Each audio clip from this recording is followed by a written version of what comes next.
Primeiro, obrigado a Deus pela minha vida, pela missão de presidir o Brasil e pela oportunidade de restabelecer a verdade, o que é bom para todos nós. Senhor Presidente da Assembleia Geral, Tirani Mohamed Bandi, Senhor Secretário-Geral da ONU, Antônio Guterres, chefes de Estado, de governo e de delegação, senhoras e senhores, apresento aos senhores um novo Brasil que ressurge depois de estar à beira do socialismo. Um Brasil que está sendo reconstruído a partir dos anseios e dos ideais de seu povo.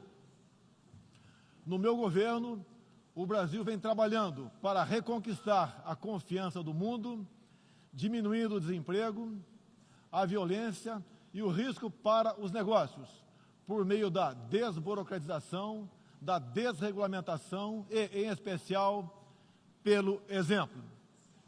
Meu país esteve muito próximo do socialismo, o que nos colocou numa situação de corrupção generalizada, grave recessão econômica, altas taxas de criminalidade e de ataques ininterruptos aos valores familiares e religiosos que formam nossas tradições.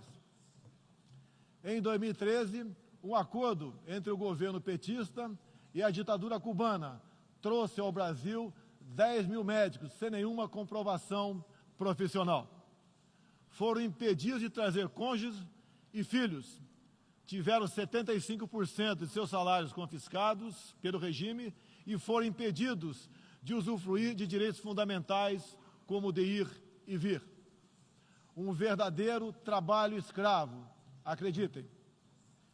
Respaldado por entidades de direitos humanos do Brasil e da ONU. Antes mesmo de eu assumir o governo, quase 90% deles deixaram o Brasil, por ação unilateral do regime cubano. Os que decidiram ficar se submeterão à qualificação médica para exercer sua profissão. Deste modo, nosso país deixou de contribuir com a ditadura cubana, não mais enviando para Havana 300 milhões de dólares todos os anos. A história nos mostra que já nos anos 60, agentes cubanos foram enviados a diversos países para colaborar com a implementação de ditaduras. Há poucas décadas, tentaram mudar o regime brasileiro e de outros países da América Latina. Foram derrotados. Civis e militares brasileiros foram mortos e outros tantos tiveram suas reputações destruídas, mas vencemos aquela guerra e resguardamos nossa liberdade. Na Venezuela, esses agentes do regime cubano, levados por Hugo Chávez, também chegaram e hoje são aproximadamente 60 mil que controlam e interferem em todas as áreas da sociedade local, principalmente na inteligência e na defesa. A Venezuela, outrora um país pujante e democrático, hoje experimenta a crueldade do socialismo. O socialismo está dando certo na Venezuela. Todos estão pobres e sem liberdade. O Brasil também sente os impactos da ditadura venezuelana. Dos mais de 4 milhões que fugiram do país, uma parte migrou para o Brasil, fugindo da fome e da violência.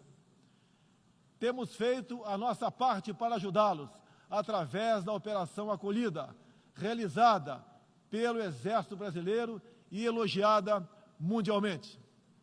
Trabalhamos com outros países, entre eles os Estados Unidos, para que a democracia seja restabelecida na Venezuela, mas também nos empenhamos duramente para que outros países da América do Sul não experimentem esse nefasto regime. O Foro de São Paulo, organização criminosa, criada em 90 por Fidel Castro, Lula e Chávez, para difundir e implementar o socialismo na América Latina, ainda continua vivo e tem que ser combatido. Senhoras e senhores, em busca de prosperidade, estamos adotando políticas que nos aproximem de países outros que se desenvolveram e consolidaram suas democracias. Não pode haver liberdade política sem que haja também liberdade econômica. E vice-versa. O livre mercado, as concessões e as privatizações já se fazem presentes hoje no Brasil. A economia está reagindo ao romper vícios e amarras de quase 2 décadas de irresponsabilidade fiscal, aparelhamento do Estado e corrupção generalizada. A abertura, a gestão competente e os ganhos de produtividade são objetivos imediatos do nosso governo. Estamos abrindo a economia e nos integrando às cadeias globais de valor. Em apenas 8 meses, concluímos os 2 maiores acordos comerciais da história do país, aqueles firmados entre o Mercosul e a União Europeia, e entre o Mercosul e a Área Europeia de Livre Comércio, o EFTA. Pretendemos seguir adiante com vários outros acordos nos próximos meses. Estamos prontos também para iniciar nosso processo de adesão à Organização para a Cooperação de Desenvolvimento Econômico, OCDE. Já estamos adiantados, adotando as práticas mundiais mais elevadas em todos os terrenos, desde a regulação financeira até a proteção ambiental. Senhorita Isani Calapalo, indígena aqui presente do Brasil, agora vamos falar de Amazônia. Em primeiro lugar, meu governo tem o compromisso solene com a preservação do meio ambiente e do desenvolvimento sustentável em benefício do Brasil e do mundo. O Brasil é um dos países mais ricos em biodiversidade e riquezas minerais. Nossa Amazônia é maior que toda a Europa Ocidental e permanece praticamente intocada. Prova de que somos um dos países que mais protege o meio ambiente. Nessa época do ano, o clima seco e os ventos favorecem queimadas espontâneas e também as criminosas. Vale ressaltar que existem queimadas praticadas por índios e populações locais, como parte de sua respectiva cultura e forma de sobrevivência. Problemas qualquer país os tem. Contudo, os ataques sensacionalistas que sofremos por grande parte da mídia internacional, devido aos focos de incêndio na Amazônia, despertaram nosso sentimento patriótico. É uma falácia dizer que a Amazônia é patrimônio da humanidade e um equívoco, como atestam os cientistas, afirmar que a Amazônia, a nossa floresta, é o pulmão do mundo. Valendo-se dessas falácias, um ou outro país, em vez de ajudar, embarcou nas mentiras da mídia e se portou de forma desrespeitosa com espírito colonialista. Questionaram aquilo que nos é mais sagrado, a nossa soberania. Um deles, por ocasião do encontro do G7, ousou sugerir aplicar sanções ao Brasil sem sequer nos ouvir. Agradeço àqueles que não aceitaram levar adiante essa absurda proposta. Em especial, o presidente Donald Trump, que bem sintetizou o espírito que deve reinar entre os países da ONU: respeito à liberdade e à soberania de cada um de nós. Hoje, 14% do território brasileiro está demarcado como terra indígena, mas é preciso entender que nossos nativos são seres humanos, exatamente como qualquer um de nós. Eles querem e merecem usufruir dos mesmos direitos de que todos nós. Quero deixar claro, o Brasil não vai aumentar para 20% sua área já demarcada como terra indígena, como alguns chefes de Estado gostariam que acontecesse. Existe no Brasil 225 povos indígenas, além de referências de 70 tribos vivendo em locais isolados. Cada povo ou tribo, com seu cacique, sua cultura, suas tradições, seus costumes e, principalmente, sua forma de ver o mundo. A visão de um líder indígena não representa a de todos os índios brasileiros. Muitas vezes, alguns desses líderes, como o cacique Raoni, são usados como peça de manobra por governos estrangeiros na sua guerra informacional para avançar seus interesses na Amazônia. Infelizmente, algumas pessoas de dentro e de fora do Brasil, apoiadas por ONGs, teimam em tratar e manter nossos índios como verdadeiros homens das cavernas. O Brasil agora tem um presidente que se preocupa com aqueles que lá estavam antes da chegada dos portugueses em 1500. O índio não quer ser latifundiário, pobre em cima de terra rica, especialmente das terras mais ricas do mundo. É o caso das reservas Yanomami e Raposa Serra do Sol.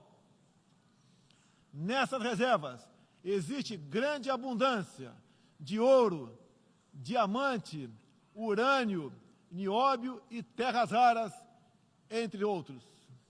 E esses territórios são enormes. A reserva Yanomami, sozinha, conta com aproximadamente 95 mil quilômetros quadrados, o equivalente ao tamanho de Portugal ou da Hungria, embora apenas 15 mil índios vivam nessa área. Isso demonstra que os que nos atacam não estão preocupados com o ser humano índio, mas sim com as riquezas minerais e a biodiversidade existentes nessas áreas. E para mostrar aos senhores que não existe uma autoridade única entre os índios, eu quero ler uma carta aqui de grande parte das comunidades indígenas endereçadas para os senhores. O grupo de agricultores indígenas do Brasil, formado por diversas etnias e com representantes por todas as unidades da federação, que habitam uma área de mais de 30 milhões de hectares do território brasileiro, vem respeitosamente perante a sociedade brasileira endossar apoio total e restrito à indígena Izani Calapalo, aqui presente, do Parque Indígena do Xingu, Mato Grosso, que a mesma possa, na Assembleia das Nações Unidas, em Nova York, Estados Unidos, externar toda a realidade vivida pelos povos indígenas do Brasil, bem como trazer à tona o atual quadro de mentiras propagado pela mídia nacional e internacional, que insistem em fazer dos povos indígenas do Brasil uma reserva de mercado sem fim, atendendo interesses estrangeiros de países que ainda enxergam no Brasil uma colônia, sem regras e sem soberania.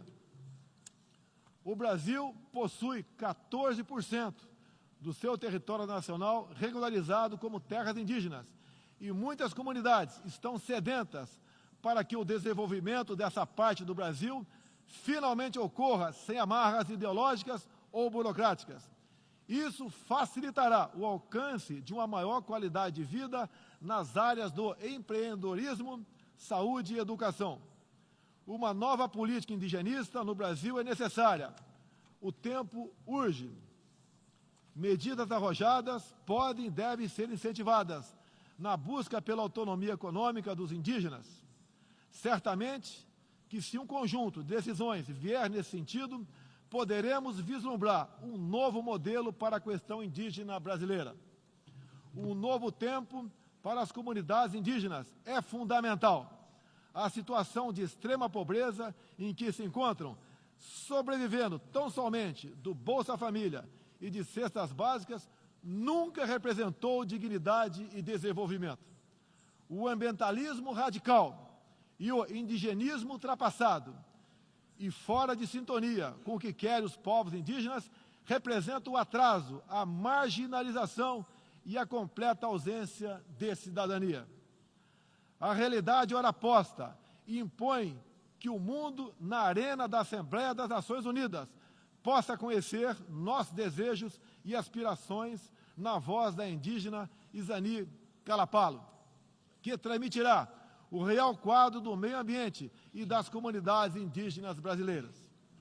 Portanto, Izani Kalapalo goza de confiança e do prestígio da liderança indígena interessada em desenvolvimento, empoderamento e protagonismo, estando apta para representar as etnias relacionadas anexas, que são 52. Acabou o monopólio do senhor Raoni.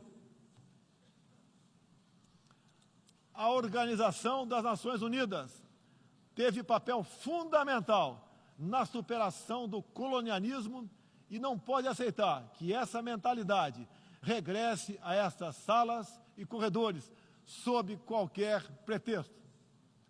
Não podemos esquecer que o mundo necessita ser alimentado. A França e a Alemanha, por exemplo, usam mais de 50% de seus territórios para a agricultura.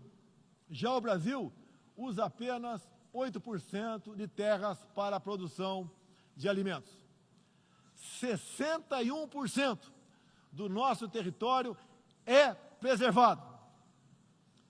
Nossa política é de tolerância zero para com a criminalidade, aí incluídos os crimes ambientais.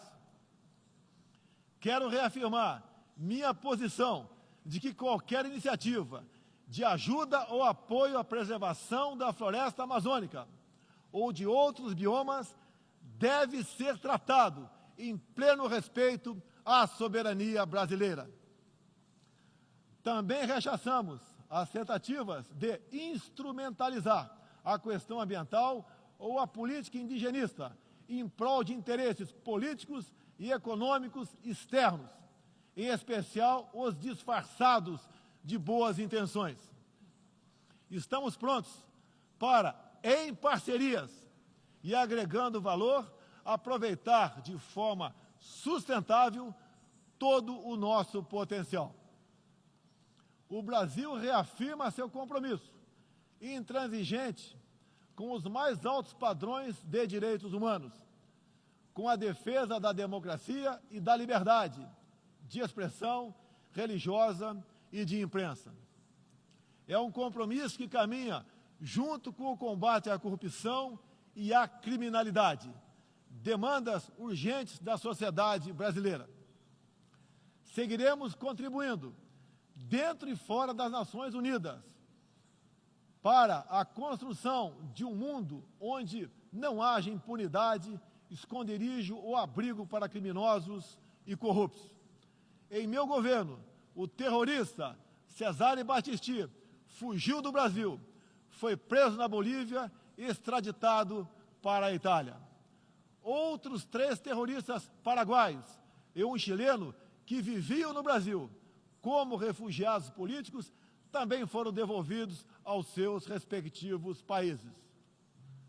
Terroristas, sob disfarce de perseguidos políticos, não mais encontrarão refúgio no Brasil. Há pouco, presidentes socialistas que me antecederam desviaram centenas de bilhões de dólares, comprando parte da mídia e parte do parlamento. Tudo por um projeto de poder absoluto. Foram julgados e punidos, graças ao patriotismo, perseverança e coragem de um juiz que é símbolo no meu país, o doutor Sérgio Moro, nosso atual ministro da Justiça e Segurança Pública. Esses presidentes também transferiram boa parte desses recursos para outros países, com a finalidade de promover e implementar projetos semelhantes em toda a região. Essa fonte de recursos secou. Esses mesmos governantes vinham aqui todos os anos e faziam descompromissados discursos com temas que nunca atenderam aos reais interesses do Brasil, nem contribuíram para a estabilidade mundial. Mesmo assim, eram aplaudidos. Em meu país, tínhamos que fazer algo a respeito dos quase 70 mil homicídios e dos incontáveis crimes violentos que anualmente massacravam a população brasileira. A vida é o mais básico dos direitos humanos. Nossos policiais militares eram o alvo preferencial do crime. Só em 2017, cerca de 400 policiais militares foram cruelmente assassinados. Isso está mudando. Medidas foram tomadas e conseguimos reduzir em mais de 20% o número de homicídios nos 6 primeiros meses do meu governo. As apreensões de cocaína e outras drogas atingiram níveis recorde. Hoje o Brasil está mais seguro e ainda mais hospitaleiro. Acabamos de estender a isenção de vistos para países como Estados Unidos, Japão, Austrália e Canadá. E estamos estudando adotar medidas similares para a China e Índia, entre outros. Com mais segurança e com essas facilidades, queremos que todos possam conhecer o Brasil, em especial a nossa Amazônia, com toda a sua vastidão e beleza natural. Ela não está sendo devastada e nem consumida pelo fogo, como diz mentirosamente a mídia.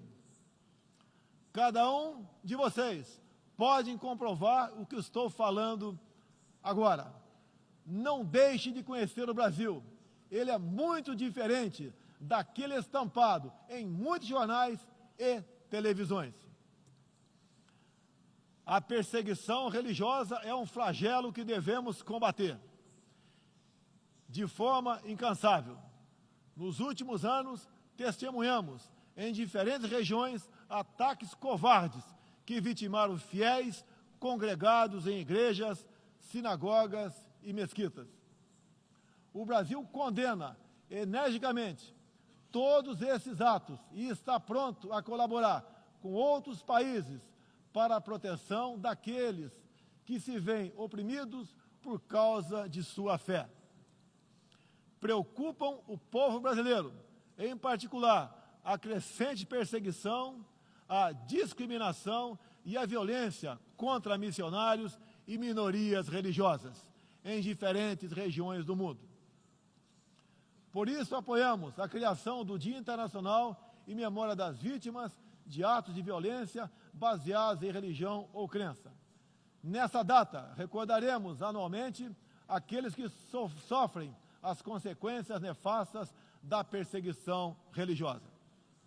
É inadmissível que, em pleno século XXI, com tantos instrumentos, tratados e organismos com a finalidade de resguardar direitos de todo tipo e de toda sorte, ainda haja milhões de cristãos e pessoas de outras religiões que perdem sua vida ou sua liberdade em razão de sua fé.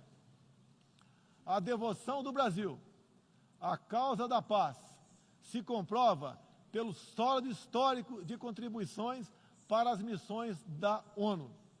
Há 70 anos, o Brasil tem dado contribuição efetiva para as operações de manutenção da paz das Nações Unidas. Apoiamos todos os esforços para que essas missões se tornem mais efetivas e tragam benefícios reais e concretos para os países que as recebem.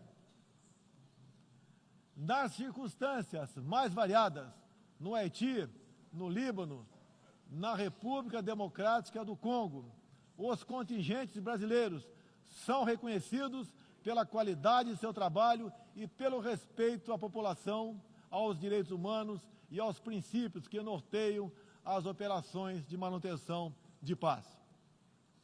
Reafirmo nossa disposição de manter contribuição concreta às missões da ONU, inclusive no que diz respeito ao treinamento e à capacitação de tropas, área em que temos reconhecida experiência.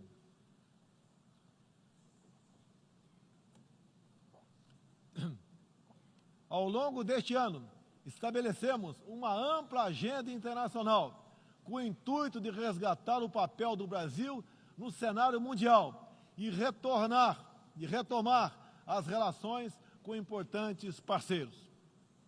Em janeiro, estivemos em Davos, onde apresentamos nosso ambicioso programa de reformas para investidores de todo o mundo. Em março, visitamos Washington, onde lançamos uma parceria abrangente e ousada com o governo dos Estados Unidos em todas as áreas, com destaque para a coordenação política e para a cooperação econômica e militar.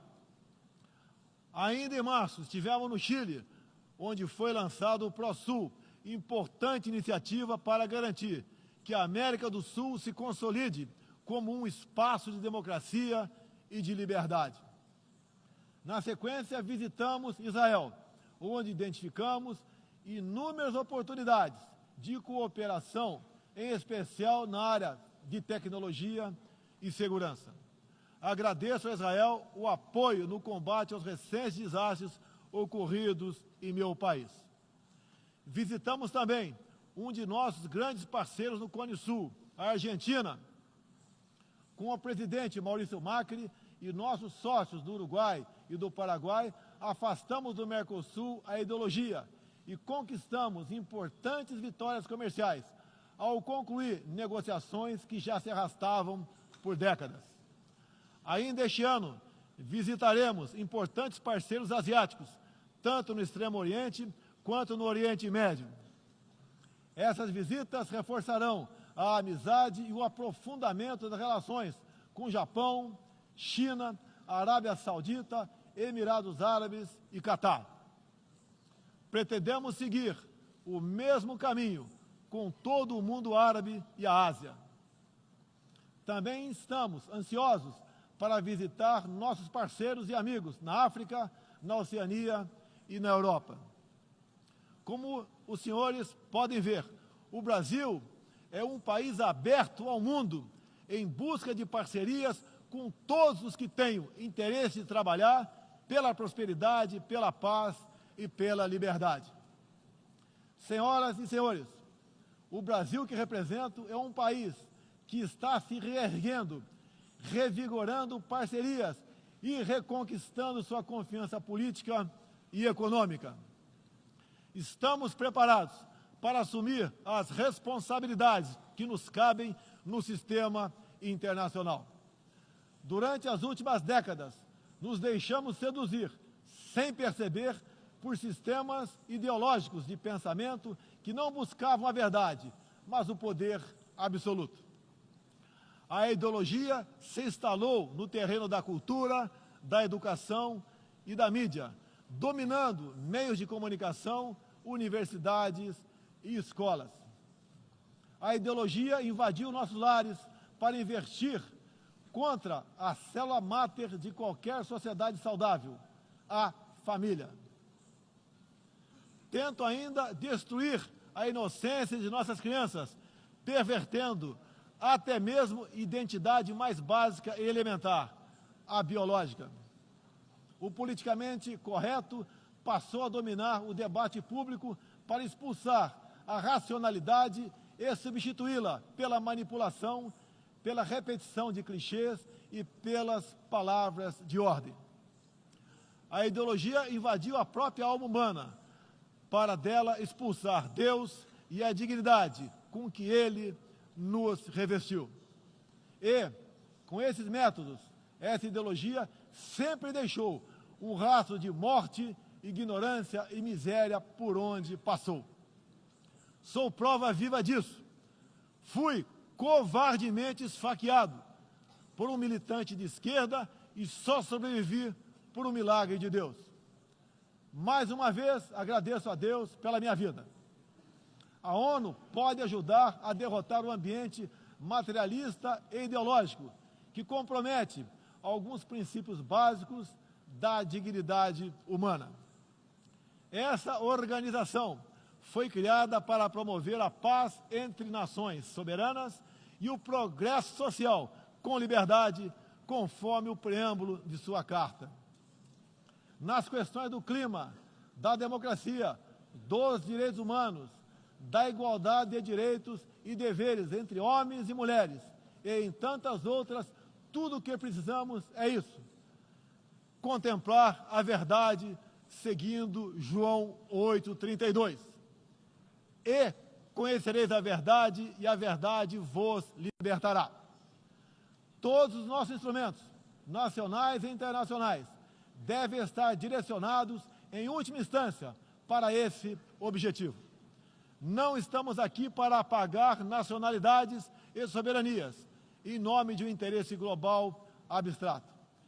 Esta não é a organização do interesse global, é a Organização das Nações Unidas.